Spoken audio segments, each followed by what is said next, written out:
A history of Pilates. Joseph Pilates was a fitness guru and inventor born in 1883 near the northern German city of Dusseldorf. His father was a prize-winning gymnast of Greek ancestry. His mother was a naturopath who believed in stimulating the body to heal itself without drugs or surgery. His mother's healing philosophy and father's physical achievements were to greatly influence Pilates' ideas on therapeutic exercise. Pilates was a sickly child, suffering from asthma, rickets and rheumatic fever. To make matters worse, the bigger children at school taunted him by making fun of his name.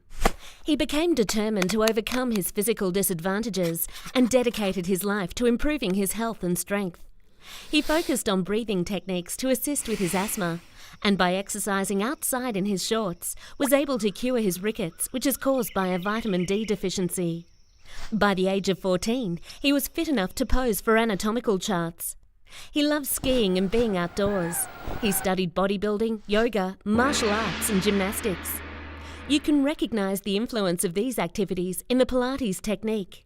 For example, the long stretch and up stretch on the reformer are drawn from downward-facing dog and plank in yoga. He uses punching and side kick movements similar to martial arts, and some exercises on the chair are similar to gymnastic ring work.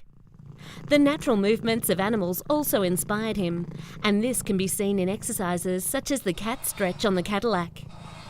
In 1912, Joseph Pilates moved to England and earned a living as a professional boxer, circus performer and self-defence trainer at Scotland Yard. During World War I, however, the British authorities interned him, along with other German citizens, in a British enemy citizens camp on the Isle of Man. The health conditions in these camps were poor, but Pilates insisted that everyone in his cell block participate in daily exercise routines, which he had devised to help maintain their physical and mental well-being.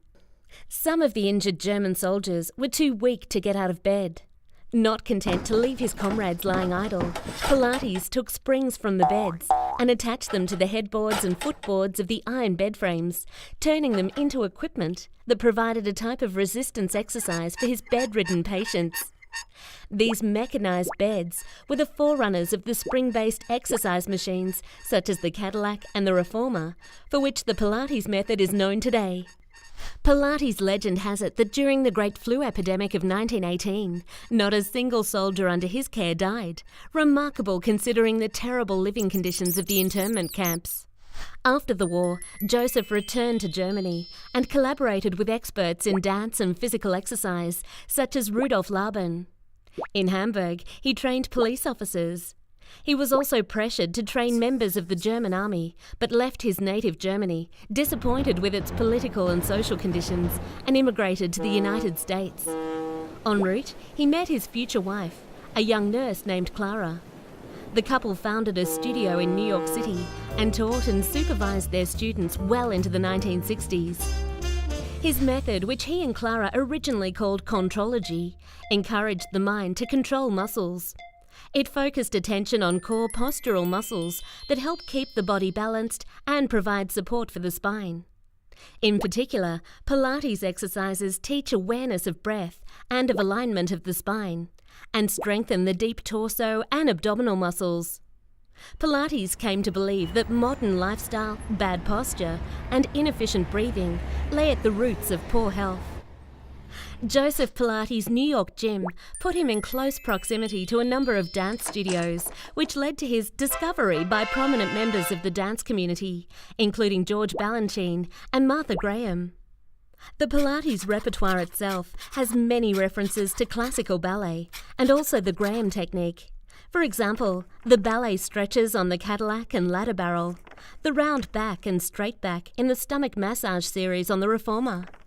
Many dancers, actors and famous people in New York depended on Pilates for the strength and grace it developed, as well as for its rehabilitative effects. Joseph Pilates wrote 2 books, Your Health and Return to Life Through Contrology, and was also a prolific inventor. He passed away in 1967 at the age of 83 in New York. He had maintained a fit physique throughout his life, and photographs show that he was in remarkable physical condition in his older years. He's also said to have had a flamboyant personality. He smoked cigars, liked to party, and wore his exercise briefs wherever he wanted, even on the streets of New York. It's said that he was an intimidating, though deeply committed instructor. Although Joseph and Clara had no children, his legacy and exercise techniques were preserved and developed through the work of his disciples. These disciples, who started out as their apprentices, are now called the elders. Until exercise science caught up with the Pilates method in the 1980s, it was chiefly dancers and elite athletes who utilised the Pilates technique. Now, Pilates has made it to the mainstream, with its health benefits and mental discipline widely recognised as being of great benefit to the health and well-being of all types of people, no matter their shape, size, gender or age. Today, Joseph Pilates' teachings are carried on by the Pilates elders, their prodigy, and by a large group of contemporary teachers all over the world.